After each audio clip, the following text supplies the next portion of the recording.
everyone. I thought it would be fun to read an excerpt from In the Mood for Love while the sun is shining in my face, because apparently the sun is just at the right height. This is a new book from St. Martin's Press, and it's got 3 stories in it. It's got mine, Bearing His Touch. It's got Fake Mated to the Wolf by Millie Taden, The Witch, the Werewolf, and the Waitress by Kate Baxter. As you can see, it's a really decent sized book with 3 shapeshifter stories. All right, so I'm going to read you an excerpt, and it's going to suck because my pronunciation is crap, but I'm going to read it to you anyways. So I know, so much fun, right? All right, you ready? The coppery undertone of blood hit him as soon as he entered the alley, the unmistakable scent waking his inner beast. The heavy metal door clanged behind him as he tucked his cigarettes back into his pocket. Nasty habit that he kept trying to quit. He didn't smoke much anymore. Often he'd light only one to stare at the smoldering tip before tossing it to the ground to stub it out. And yet he always kept a pack on him. They provided cover when he needed an excuse to lurk in places he shouldn't, like dark alleys at night. Never know what you'll find. His nose twitched at the bloody scent of violence, but his bear didn't rumble in warning, nor did he sense any danger. He let his refined sense of smell lead him, his shifter side stronger than most, even in his human shape. It was what made him such a good detective, before he got kicked off the force. Who knew they'd care about the baggie of weed he took to make brownies? The stuff was legal in just about every other state. The loss of his legal career didn't bother him too much. There was plenty of work in the city as a private eye, so much work that he could pick and choose his jobs. He often chose the ones that took him to strip bars where wives suspected their husbands of cheating. The eye candy was fun, even if the beers were kind of pricey, but that was where creative invoicing came into play. Given he stood in the alley of bubble butt babes, he wondered if that was who hid out here, a stripper looking to make a few bucks, only to end up with a client who got rough. The bass of the music emerged in a muted thump in the alley.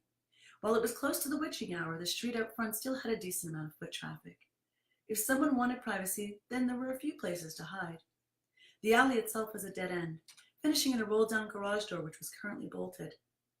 A pair of trash bins, tall suckers on wheels, were lined like sentinels along the brick wall.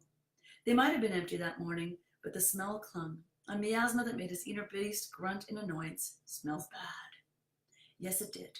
And above it all lingered the sharper scent of blood. Something wounded this way came, and he couldn't leave it alone. With a silent tread, he paced the alley until he found her wedged between trash bins, her head turned away from the alley as if by not seeing, she could prevent being seen. He crouched down and noted she stopped breathing, her body going still. An anticipatory hush fell, and he studied her hunched frame, the tattered clothes, the scratches on her arms, the fading and fresh bruises. Trouble. So much trouble. Despite her wounded status, a part of him urged him to walk away, knew if he didn't run that his life would change. He didn't budge. How could he leave when she turned bright green eyes his ways and said in the softest whisper, "Save me." Save her, as if she had to ask. His cousins always claimed he had a hero complex, more like he couldn't stand to see women and children getting hurt, which meant he couldn't turn his back on her. He reached out and touched the exposed skin of her arm, just a poke that caused her to flinch as if he'd slapped her, while he fell on his ass, no grace at all. Mine. His voice, his bears, did it matter? The realization kicked him in the gut. She was his mate, his fated mate, his one and only, forever and ever, and fuck! He said it aloud and she flinched again. Not good. Who are you? For a moment he thought she wouldn't answer. Becca. Who hurt you, Becca? A shudder went through her and she didn't reply. Someone else did. No one hurt her. She's fine and needs to come with me. Getting to his feet, Stavros held in his sighs and beheld the big brute at the end of the alley. Stavros had met his type before, well on the force, too many times to count. A big bully, and worse, a bully who picked on women. Can't stand those guys. Let's maul them. Sounded like a good plan. Now to get the guy to swing first. It helped in case the police and lawyers got involved later on.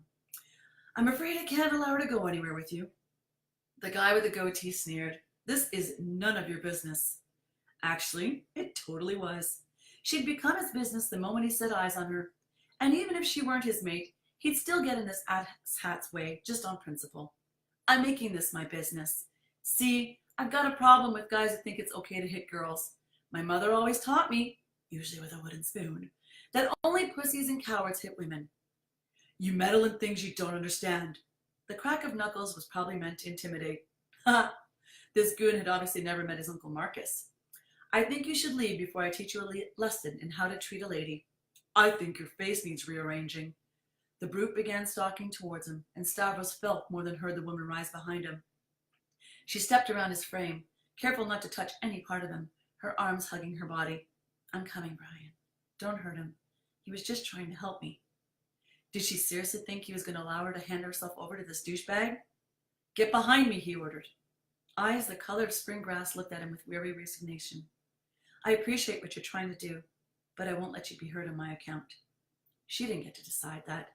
Who says I'm going to get hurt? I'm rather insulted you think this big goon can take me. All right, so that's Bearing His Touch. As you can imagine, the heroine's gone through a little bit of shit, and then she meets Stavros, and Stavros, he might not be a classic good hero. He smokes, he does pot sometimes, but he loves her, and he wants to protect her. And that is ultimately what ends up happening. And Bearing His Touch, well, at one point, he is a bear, and she's going to have to bear it. Anyways, it's in the anthology In the Mood for Love. And if you're not crazy about the giant books, St. Martin's actually has a couple of the singles, some of my singles on sale right now. Alpha's Maid and I want to say Bearing His Name, I believe, are on sale just for a very short time for $1.99 on pretty much all the stores. So if you want to get a sneak peek at the storyline, because they all kind of go in a row, each with different hero and heroine, then go ahead. But yeah, In the Mood for Love. Have a great morning and a fantastic weekend.